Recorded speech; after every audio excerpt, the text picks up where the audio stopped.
¿qué tal? En este vídeo vamos a resolver los dos ejercicios referidos al tema de estructura de la materia y enlace químico de esta convocatoria de BAU. Recuerden que había que elegir uno de los dos. En el primero nos dan dos elementos indeterminados, llamémoslo A y B, con unos números atómicos 16 y 20. Y lo primero que tenemos que hacer en el apartado A nos piden que escribamos la configuración electrónica de cada uno de ellos. Bueno, pues utilizando el diagrama de Moller, llegamos a la conclusión de que la configuración del primer elemento sería 1s2, 2s2, 2p6, 3s2, 3p4. Y el del elemento B, que son 4 electrones más, pues añadiríamos en lugar de p4, p6 y añadiríamos el 4s2. Ya con esto estaría hecha la configuración electrónica.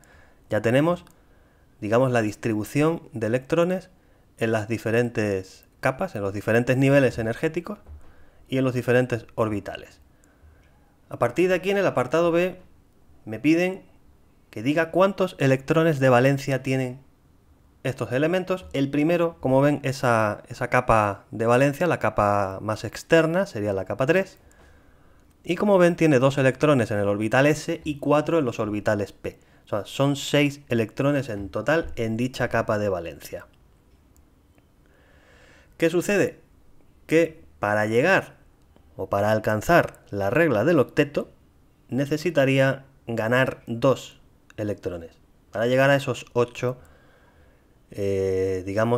necesarios, esos 8 electrones que buscan alcanzar. Para ello, si consiguiese ganar esos 2 electrones, tendríamos un ion A2-. Esa sería la valencia iónica del elemento A, menos 2. Y el elemento B, vemos que en la última capa, la capa de valencia, esa capa 4, solamente hay 2 electrones, todos en el orbital S. En este caso, lo que sucede es que les sobran esos 2 electrones para alcanzar el octeto con la capa anterior, con los 8 electrones de la capa anterior. De manera que si consiguiera perderlos, tendríamos una valencia iónica más 2.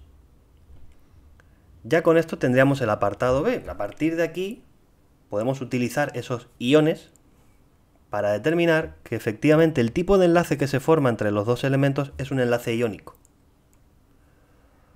Como vemos, se trata de un elemento metálico, que es el B, y un elemento no metálico, que es el A. Esto se deduce de las valencias, de la carga iónica que tiene cada elemento.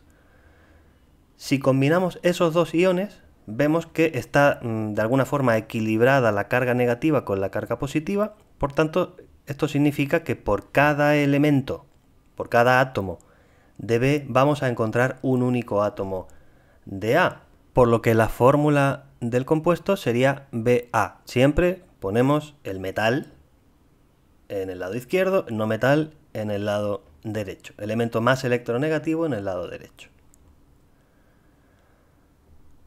La base del enlace iónico es que es el metal el que cede los electrones sobrantes al no metal. Entonces lo que sucede aquí es que al tener un elemento B al que le sobran 2 electrones y un elemento A al que le faltan 2 para alcanzar ambos el octeto, pues simplemente con la combinación de un átomo de cada uno, o en esa proporción, conseguimos el enlace solicitado. Y el apartado D ya no tiene nada que ver, es simplemente un ejercicio con varios apartados de nomenclatura y formulación inorgánica. Tenemos un primer compuesto, HiO3, que es un oxoácido, y necesitamos averiguar la valencia del elemento central, que si utilizamos esa contabilización de valencias, nos damos cuenta que la valencia del elemento central tendrá que ser más 5 si queremos que la sumatoria de todas ellas sume 0. Sabiendo que las valencias positivas del yodo son 1, 3, 5 y 7, nos damos cuenta que está utilizando la segunda más grande. En ese caso, si nombráramos este compuesto con nomenclatura tradicional, necesitaríamos utilizar el sufijo ico, por lo que nos quedaría el ácido yódico. En los exámenes tenemos que hacer una única nomenclatura, pero nosotros aquí vamos a resolver las dos opciones. La segunda nomenclatura sería la nomenclatura del hidrógeno, es más sencilla. Sería hidrógeno trióxido yodato. Para esta no sería necesario ni siquiera averiguar la valencia del yodo. Averiguar la valencia del yodo solo me sirve para averiguar qué sufijo utilizamos. El segundo compuesto es más sencillo, es un compuesto binario, es un óxido, que podemos nombrar con prefijos numerales, trióxido de dihierro, como saben, leyendo de derecha a izquierda, y la nomenclatura con números de oxidación sería óxido de hierro 3, porque en la fórmula vemos ese 3 que acompaña al oxígeno corresponde a la valencia del hierro. Tercer apartado, tenemos un hidróxido, en este caso de cobalto, que si lo queremos nombrar con prefijos numerales sería trihidróxido de cobalto, y al mismo tiempo ese 3 que acompaña al grupo hidroxilo corresponde a la valencia con la que está actuando el cobalto. Por lo que si queremos nombrarlo con números de oxidación sería hidróxido de cobalto 3. El cuarto apartado ya es, digamos, al revés, o sea, nos dan las dos nomenclaturas de un compuesto y que tenemos que formular. En este caso, bueno, como la más sencilla de manejar es la de composición, nos damos cuenta que siendo trióxido nitrato de hierro, simplemente escribiendo la fórmula de derecha a izquierda tal cual nos la enuncian en el apartado, pues tenemos la fórmula FeNO3 3. Y el quinto apartado ya es un sulfito de sodio, o lo que es lo mismo un trióxido sulfato de disodio. Podemos simplemente, igual que hemos hecho antes, escribir de derecha a izquierda trióxido sulfato de disodio. Y con esto ya tendríamos terminado el primer ejercicio completo, el ejercicio 1A. Vamos a empezar a hacer el 1B, sería el otro ejercicio del mismo bloque que tendríamos que elegir entre este o el anterior. En este caso es un ejercicio de enlace químico y geometría molecular. Nos dan el nombre de los compuestos. Un primer compuesto sería triyoduro de arsénico, AsI3, también llamado yoduro de arsénico 3, y me pide que escriba estructuras de Lewis y razone su geometría molecular. Para ello vamos a empezar haciendo la configuración electrónica de los dos elementos que componen dicho compuesto. Nos dan los datos del número atómico de cada uno. Arsénico, número atómico es 33, yodo, número atómico 53. Son configuraciones electrónicas largas, tenemos que ir recorriendo los diferentes niveles energéticos y orbitales en el caso del arsénico hasta quedarnos en 4p3, ya todo sumaría 33, y en el caso del yodo ampliaríamos 20 electrones más, nos quedaríamos ya no en p3 sino en 4p6, y añadimos unas últimas capas, 5s2, 4d10 y 5p5. Si sumamos todos los superíndices, vemos que suma todo 53. Vamos a estudiar qué pasa con las capas de valencia. Igual que hicimos en el ejercicio anterior, vemos cuántos electrones tiene en esa última capa cada elemento. El arsénico tiene 5 y el yodo tiene 7. Por tanto, al arsénico le faltarían, digamos, 3 para alcanzar el octeto y al yodo le faltaría 1. Con esta información ya podríamos hacer la estructura de Lewis, sabiendo que el arsénico va a actuar como átomo central. Le representamos esos 5 electrones alrededor y unimos los electrones que les quedan desapareados con 3 átomos de yodo, cada yodo con sus 7 electrones, con sus 7 puntitos alrededor. Podemos ver, por tanto, que se forman 3 enlaces covalentes simples entre el arsénico y el yodo. Sabíamos ya que el arsénico era el átomo central, simplemente deduciendo al ver la fórmula que era el elemento del cual había menos átomos, y nos damos cuenta que dicho arsénico que va a ser el elemento, digamos, importante aquí como elemento central, tiene alrededor de él 3 pares electrónicos enlazantes, que son los que corresponden a los enlaces con el yodo, y un par no enlazante, que son esos 2 electrones sueltos que quedan ahí. Esto hace un total de 4 pares de electrones alrededor de dicho átomo central. Con esta información, y a partir de la teoría de repulsión de pares de electrones de la capa de valencia, llegamos a la conclusión de que como esos 4 pares de electrones se tienen que distribuir alrededor del átomo central, ocupando la máxima separación posible, haciendo así mínimas sus fuerzas de repulsión, la forma que tienen de distribuirse sería de manera tridimensional en forma tetraédrica. La distribución de los 4 pares, tanto los enlazantes como el no enlazante, forma un tetraedro. Sin embargo, para determinar la geometría final de la molécula, el par no enlazante, digamos que no cuenta. O sea, lo que tenemos es el átomo de arsénico y los 3 átomos de yodo justo debajo, quedando libre el vértice superior, por lo que nos queda una pirámide, digamos, también de base triangular, pero no es un tetraedro, es una pirámide trigonal, es como una pirámide de base triangular achatada. Ya tendríamos razonada la geometría de ese primer compuesto. Si nos vamos al segundo compuesto, que es el tetrafluoruro de silicio, vamos a hacer exactamente los mismos pasos. Escribimos la configuración electrónica del silicio, que termina en 3s2, 3p2, esa capa de valencia, y la del flúor, que termina en 2s2, 2p5, es decir, silicio tiene 4 electrones en esa capa de valencia, flúor tiene 7.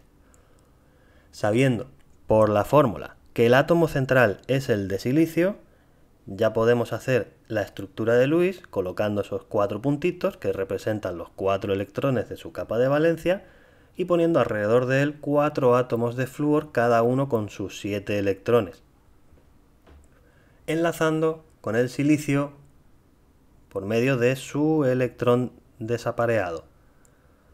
De esta forma se nos crean 4 enlaces covalentes simples alrededor del átomo de silicio.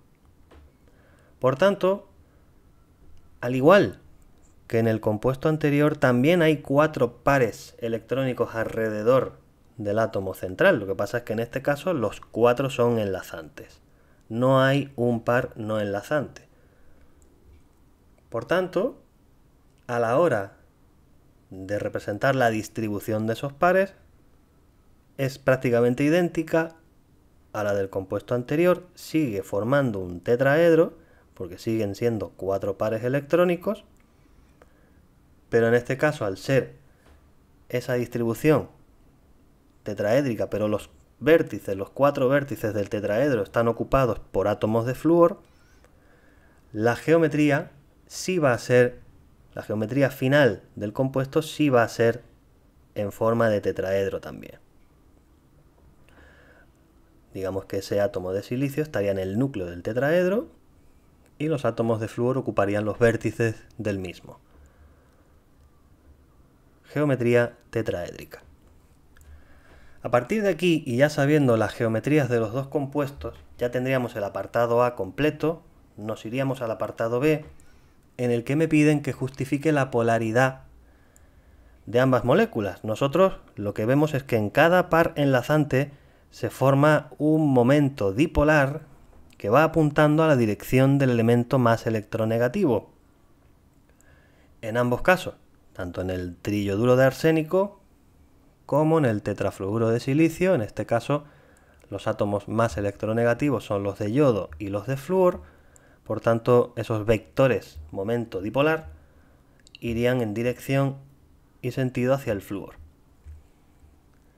¿Qué sucede? Que en el caso del silicio, empiezo por aquí, la geometría de esta molécula es simétrica, geométricamente es simétrica y además todos los enlaces son de la misma naturaleza, todos los momentos dipolares son del mismo módulo y al final lo que sucede es que se anulan unos con otros y la sumatoria total de dichos momentos dipolares es 0. Por tanto, la molécula sería apolar. No sucedería igual en la molécula de triyoduro de arsénico por motivo de ese par no enlazante que, digamos, provoca que no se anule la sumatoria vectorial de esos momentos dipolares, porque no es una geometría simétrica. Por tanto, podemos decir que esta molécula sí es polar. Terminamos la parte de enlace químico y geometría y pasamos al apartado de formulación y nomenclatura inorgánica de este ejercicio 1b. Tenemos un primer compuesto que es una oxosal.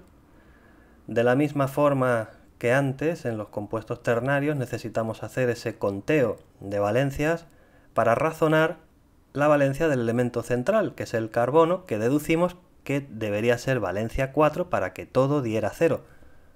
Como el carbono, las valencias positivas son 2 y 4, vemos que está actuando con la mayor, por tanto, en esta oxosal el sufijo a utilizar sería ato. Por tanto, estamos ante un carbonato de sodio. En este caso, al sodio no sería necesario especificar qué valencia tiene, porque solo tiene una. Y si quisiéramos nombrarlo con la otra nomenclatura, con la de composición, con prefijos, sería trióxido carbonato de disodio. Mucho más sencilla, tampoco haría falta averiguar la valencia para utilizar esta nomenclatura. En el apartado 2 ya tenemos un compuesto binario, concretamente una sal binaria, con prefijo sería dicloruro de cobre. Y en la otra nomenclatura, como vemos que hay un 2 acompañando al cloro, eso significa que la valencia con la que está actuando el cobre es 2. Sería cloruro de cobre 2.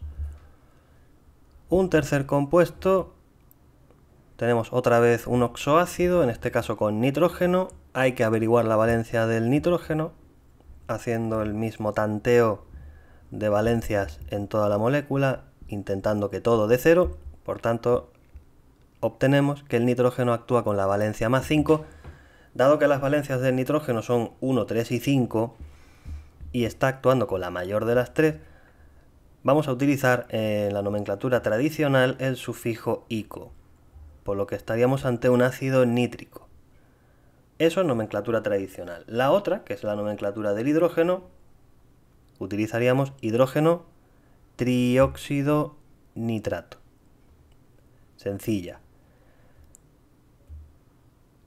A partir del 4, apartado 4, ya sería formular a partir del nombre. Tenemos un primer compuesto, me dan las dos nomenclaturas posibles, tetrahidruro de silicio o hidruro de silicio 4, simplemente utilizando la de prefijos numerales, nos damos cuenta que esta es sencilla de formular, sería tetrahidruro de silicio. Como siempre, vamos escribiendo de derecha a izquierda y tenemos ya la fórmula del compuesto.